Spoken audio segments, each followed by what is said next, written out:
Moringa oil did not become relevant because it improved. It became relevant because something around it shifted, quietly, without permission, and without asking whether it should.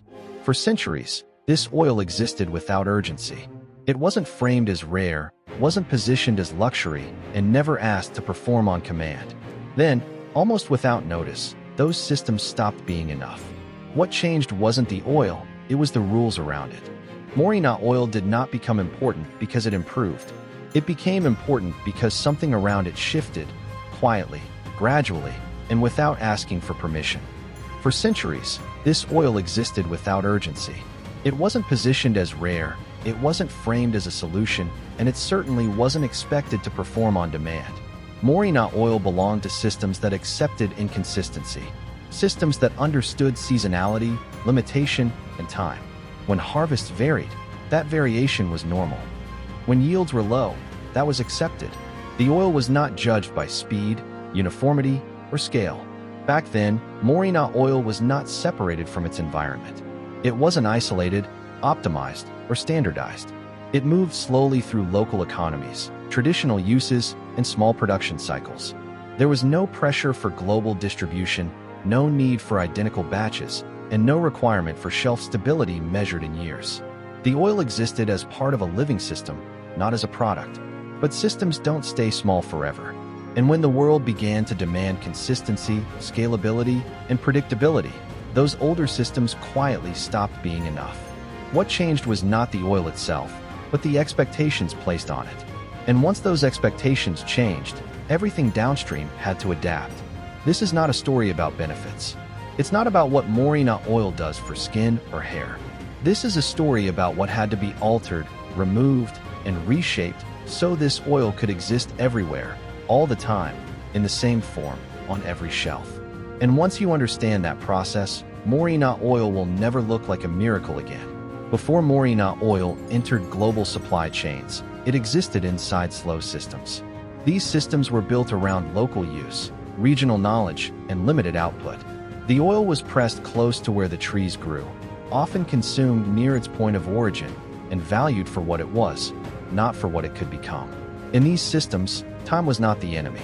Oil could be fresh, slightly different from batch to batch, and even unstable by modern standards. That instability wasn't considered a flaw. It was simply the nature of working with living materials. The oil carried the imprint of climate, soil, and harvest conditions, and no two extractions were exactly alike. There was also no requirement for Moringa oil to survive long journeys, temperature swings, or years of storage. If an oil oxidized faster, it was used faster. If production was low one season, demand adjusted. The system flexed around the ingredient, not the other way around. What's important to understand is that nothing about this made Moringa oil weak or ineffective. In fact, these constraints protected much of its original complexity. But complexity does not travel well. And as global markets expanded, complexity became inconvenient. Scale introduces a different set of rules. When an ingredient enters global distribution, it is no longer judged by tradition or context. It is judged by stability, repeatability, and risk reduction. An oil that varies too much becomes a liability. An oil that degrades quickly becomes expensive. An oil that behaves differently across batches becomes difficult to control. This is the moment where Moringa oil's environment changed. Not suddenly, not dramatically, but structurally. To survive inside large systems, the oil had to become predictable. That meant adjusting extraction methods, refining steps, and post-processing decisions. Each adjustment solved a logistical problem, but each also removed something. Stability replaced variability. Uniformity replaced nuance. Shelf life replaced freshness. None of these changes were framed as sacrifices. They were framed as improvements. And in isolation, each decision made sense. But systems are cumulative. What begins as optimization eventually becomes transformation. At this stage, Moringa oil was no longer being protected by its limits. It was being reshaped by demands it was never designed to meet. When people talk about refining, they often imagine purification. But in practice, refining is a process of subtraction. Volatile compounds are removed to increase stability. Reactive elements are reduced to prevent oxidation.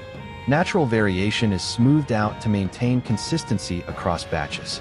Each of these steps reduces risk, and each also reduces complexity. This is where the idea of a miracle begins to form.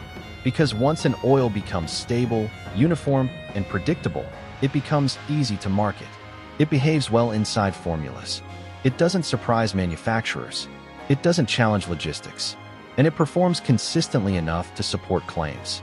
But consistency is not the same as integrity. And stability is not the same as richness. The oil that emerges from this process is not fake, but it is no longer the same oil that existed before scale demanded control. Once Moringa oil became compatible with global systems, a new narrative formed around it. The oil was no longer described in terms of origin or limitation. It was described in terms of benefits, purity, and performance. Complexity was replaced with clarity. History was replaced with promise. The word natural began to mean stable. Pure began to mean refined. And miracle became shorthand for compatibility with modern systems. None of these words explained what had changed. They simply distracted from it. Consumers were never told that something had been removed. They were told that something had been perfected.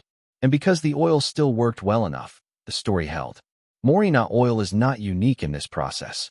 The same pattern appears again and again across natural ingredients that scale successfully.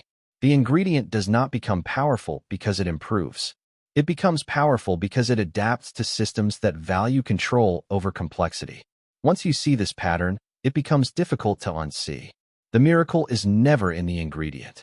It's in the system that reshapes it to survive.